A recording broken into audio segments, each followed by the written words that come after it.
बिस्मिल्लाहिर्रहमानिर्रहीम। अस्सलाम वालेकुम दोस्तों, एक नई वीडियो के साथ हाजिर हैं। चले अपनी वीडियो स्टार्ट करते हैं। नॉर्थ कोरिया की तरफ से एक खबर आई है कि नॉर्थ कोरिया ने 2017 के बाद अपने पहले आईसीबीएम का एक तजर्बा किया। इससे पहले नॉर्थ कोरिया ने 2017 के अंदर एक आईसीबीएम का तजर्बा किया था, लेकिन ये वाला जो तजर्बा है और उसमें जो मिसाइल इस्तेमाल किया गया है वो 2017 वाले तजर्बे से बहुत ज्यादा बड़ा मिसाइल है। इस मिसाइल का बेसिकली नाम है हाओसोंग-फो 17। ये एक आईसीबीएम है। ICBM means intercontinental ballistic missile, और ये इजीली अमेरिका को जो है वो निशाना बना सकता है। न सिर्फ अलास्का को बल्कि मेनलैंड अमेरिका को जो है वो निशाना बना सकता है। नॉर्थ कोरिया ने भी अपनी जो स्टेटमेंट जारी की है उसमें उन्होंने कहा कि हमने एक super large nuclear capable ICBM missile का तजर्बा किया है और जिसको उन्होंने हाओसोंग-फो 17 का नाम दिया। ये नॉर्थ कोरिया का आज तक का सबसे बड़ा आईसीबीएम का डिजाइन है और इस तजर्बे में मिसाइल को खास तौर पर ऊंचाई तक पहुंचने के लिए देखा गया। नॉर्थ कोरिया के हुक्काम का कहना है कि ये जापान के मशरकी समंदर के एक हिस्से में गिरने से पहले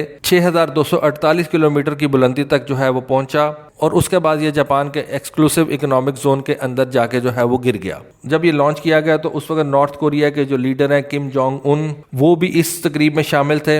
ये लॉन्च जुमेरात 24 मार्च 2022 को जो है वो कंडक्ट किया गया। लॉन्च के दौरान जापान की तरफ से एक F-15J तैयारा जो है उसको लॉन्च किया गया और उसने इस मिसाइल के लॉन्च को जो है वो शेडो किया। इसके सारे पाथ को जो है वो देखता रहा। जापान की तरफ से एक P-3C तैयारा भी उस वक्त हवा के अंदर मौजूद था, जिसके बाद जापान की मिनिस्ट्री ऑफ डिफेंस ने ये फुटेजेस जो है वो अपनी वेबसाइट के ऊपर रिलीज की, अपने ट्विटर हैंडल के ऊपर इसको रिलीज किया। इस नए मिसाइल के बारे में ज्यादा डिटेल्स तो अभी दुनिया को नहीं मालूम, ना ही इस नए मिसाइल के बारे में जो डिटेल्स है वो नॉर्थ कोरिया ने खुद से शाया की हैं।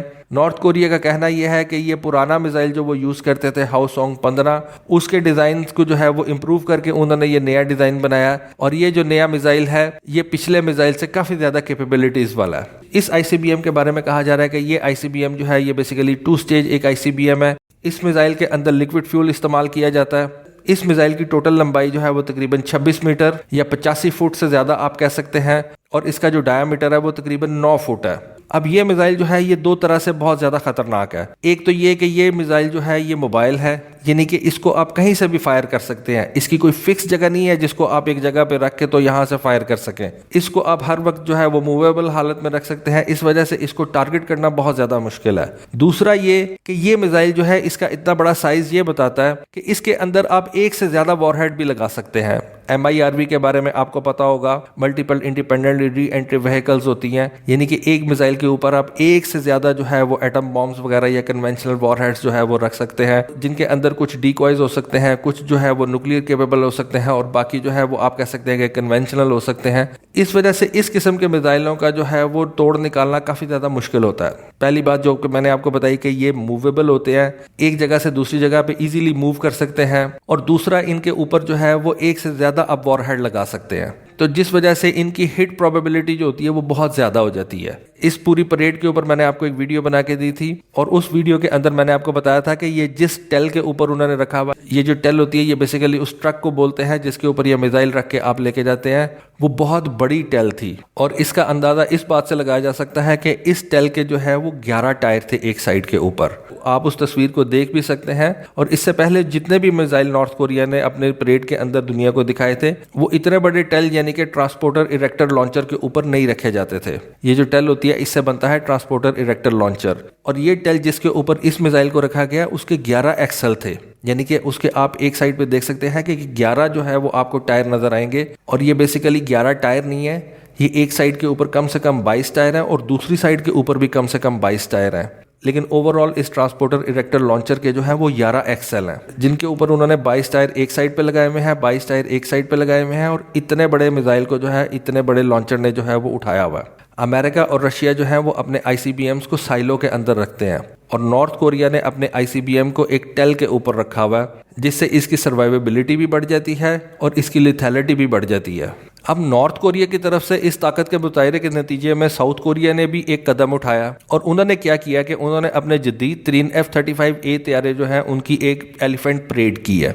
ये जो एलिफेंट परेड होती है, इस एलिफेंट परेड के अंदर साउथ कोरिया की तरफ से F-35 जहाज़ों ने हिस्सा लिया। इस वक्त साउथ कोरिया के पास तकरीबन 40 के करीब F-35A जहाज जो है वो मौजूद है, लेकिन इस एलिफेंट वॉक के अंदर साउथ कोरिया ने अपने 8 F-35A जहाज़ों को जो है वो शामिल किया। ये भी एक बहुत बड़ा नंबर है और इसको उन्होंने प्रॉपर तौर पे जो है वो सोशल नेटवर्क्स के ऊपर जो है वो शाया किया। ट्विटर हैंडल के ऊपर इसकी वीडियो जो है उन्होंने डाली, यूट्यूब के ऊपर इसकी उन्होंने वीडियो जो है वो शाया की। ये बेसिकली साउथ कोरिया की तरफ से एक जवाब था कि अगर नॉर्थ कोरिया कोई ऐसी हरकत करता है कि जिसके अंदर वो कोई इस किस्म का मिसाइल लॉन्च करता है तो साउथ कोरिया जो है वो अपने F-35 जहाज़ों को एक वक्त के अंदर इस्तेमाल करके नॉर्थ कोरिया के मुख्तलिफ ठिकाने जो है उनको तबाह कर सकता है। देखें, हर मुल्क जो होता है ना वो अपनी स्ट्रेंथ के ऊपर खेलता है। बहुत से इंडियंस ये बातें करते हैं कि जी हमारे पास ये चीज़ है, हमारे पास ये चीज़ है, हमारे पास ये चीज़ है। मैं उनको बताता हूँ कि ठीक है, आपके पास ये चीज़ें मौजूद हैं, हमें भी पता है, लेकिन आप अपनी स्ट्रेंथ के ऊपर खेलते हैं। हम जब खेलेंगे हम अपनी स्ट्रेंथ के ऊपर खेलेंगे।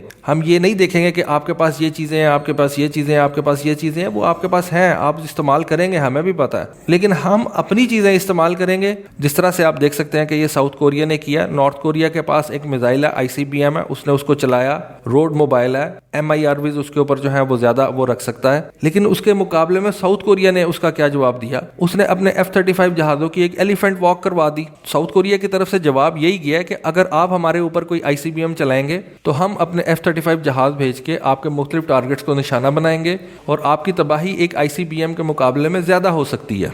तो दोस्तों, आज की वीडियो का मकसद आपको ये कॉन्सेप्ट समझाना था कि अगर कोई मुल्क कोई एक एक्शन करता है तो दूसरा मुल्क जो है वो उसके रिएक्शन में कोई अपनी चीज़ आपके सामने ले आएगा। जंग से ओवरऑल तबाही होनी है। आप एक हथियार इस्तेमाल करके दूसरे मुल्क की कोई तबाही करेंगे तो दूसरा मुल्क जो है वो कोई और हथियार इस्तेमाल करके आपकी तबाही कर देगा। ओवरऑल जंग से बचना चाहिए, लेकिन अगर जंग हुई तो रहना किसी का भी कुछ नहीं। तो दोस्तों, ये थी आज की वीडियो, ये थी आज की इन्फॉर्मेशन। होपफुली आपको पसंद आई होगी। कमेंट सेक्शन के अंदर अपनी राय से ज़रूर आगाह कीजिएगा। आज के लिए बस इतना ही। Thank you. अल्लाह हाफिज़।